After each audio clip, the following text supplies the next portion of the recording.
যদি রাসূল সাল্লাল্লাহু আলাইহি ওয়াসাল্লাম এর সময়টায় আমি থাকতাম, ফজর শেষে হাঁটতে বের হওয়ার সময় রাসূল সাল্লাল্লাহু আলাইহি ওয়াসাল্লামকে দেখতাম। রাসূল সাল্লাল্লাহু আলাইহি ওয়াসাল্লাম বলতেন, "হাঁটতে যাবে?"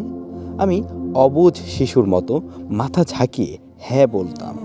খেজুর গাছের পথ ধরে হাঁটতে হাঁটতে আমরা উসমান রাদিয়াল্লাহু তাআলা আনহুর বাড়িতে যেতাম।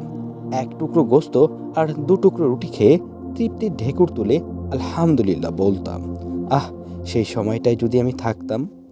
পরিশেষে ফেরার পথে যদি রাসূল সাল্লাল্লাহু আলাইহি সাল্লাম আমায় বলতেন, একটা তারানা গিয়ে শোনাও তো, আমি সুর মোহনায় হারিয়ে গাইতাম, তলাআল বাদরু আলাইনা মিন সানিয়াতিল ওয়াতা